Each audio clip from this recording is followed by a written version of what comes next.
Gagal dapat penangguhan kekal. Bukan lagi masa untuk mengelak, rakyat sudah muak. Hari ini, kita menyaksikan kegagalan bekas Perdana Menteri Najib Razak dalam usaha untuk mendapatkan penangguhan kekal bagi 6 pertuduhan pecah amanah yang membabitkan RM6.6 bilion. Peguamnya mendakwa pihak pendakwaan gagal menyerahkan dokumen penting, tetapi ternyata alasan ini tidak cukup kuat untuk menangguhkan kes ini lagi. Hakim Mahkamah Tinggi Kuala Lumpur Muhammad Jamil Husin dengan tegas menyatakan bahawa penangguhan kekal hanya relevan dalam kes sivil bukan jenayah. Sudah terlalu lama rakyat menunggu untuk melihat keadilan ditegakkan dalam kes ini. Dari perbicaraan yang tertunda berkali-kali kerana dokumen yang belum diserahkan sampai ke permohonan yang terus gagal, jelas sekali bahawa Najib dan pasukan pembelaannya mahu menangguhkan kes ini supaya dapat terus mengelak dari menghadapi akibat perbuatannya. Yang lebih menyedihkan lagi adalah apabila pembelaannya memohon penangguhan kekal dengan alasan dokumen rahasia. Ini jelas satu cubaan untuk mencipta halangan daripada pihak yang sepatutnya bertanggungjawab.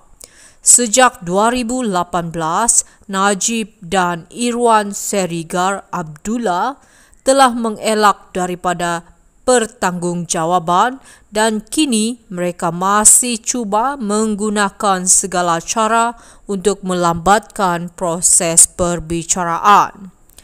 Rakyat tidak boleh lagi bersabar dengan drama undang-undang ini. Dalam era kepimpinan Datuk Seri Anwar Ibrahim, kita mesti memberi penekanan bahawa tiada sesiapa walaupun bekas Perdana Menteri harus berada di atas undang-undang. Kes ini adalah ujian besar untuk sistem perundangan negara kita dan keputusannya harus menunjukkan bahawa keadilan akan tetap berjalan, meskipun dengan segala rintangan. Najib mungkin gagal hari ini, tetapi ini hanyalah permulaan bagi menunjukkan bahawa tiada tempat untuk mereka yang cuba merosakkan kepercayaan rakyat kepada kerajaan dan undang-undang. Gagal dapat penangguhan kekal. Bukan lagi masa untuk mengelak, rakyat sudah muak. Hari ini, kita menyaksikan kegagalan bekas Perdana Menteri Najib Razak dalam usaha untuk mendapatkan penangguhan kekal bagi 6 pertuduhan pecah amanah yang membabitkan RM6.6 bilion. Peguamnya mendakwa pihak pendakwaan gagal menyerahkan dokumen penting, tetapi ternyata alasan ini tidak cukup kuat untuk menangguhkan kes ini lagi. Hakim Mahkamah Tinggi Kuala Lumpur Muhammad Jamil Husin dengan tegas menyatakan bahawa penangguhan kekal hanya relevan dalam kes sivil bukan jenayah. Sudah terlalu lama rakyat menunggu untuk melihat keadilan ditegakkan dalam kes ini. Dari perbicaraan yang tertunda berkali-kali kerana dokumen yang belum diserahkan sampai ke permohonan yang terus gagal, jelas sekali bahawa Najib dan pasukan pembelaannya mahu menangguhkan kes ini supaya dapat terus mengelak dari menghadapi akibat perbuatannya. Yang lebih menyedihkan lagi adalah apabila pembelaannya memohon penangguhan kekal dengan alasan dokumen rahasia. Ini jelas satu cubaan untuk mencipta halangan daripada pihak yang sepatutnya bertanggungjawab.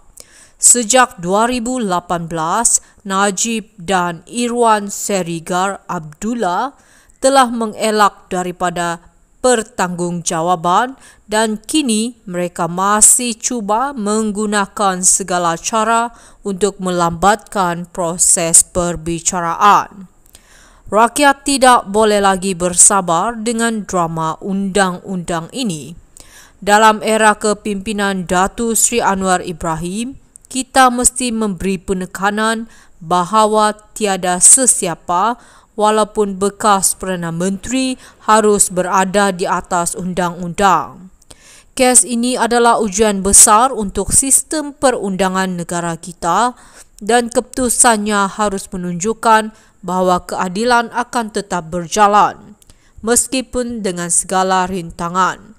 Najib mungkin gagal hari ini, tetapi ini hanyalah permulaan bagi menunjukkan bahawa tiada tempat untuk mereka yang cuba merosakkan kepercayaan rakyat kepada kerajaan dan undang-undang. Gagal dapat penangguhan kekal. Bukan lagi masa untuk mengelak, rakyat sudah muak.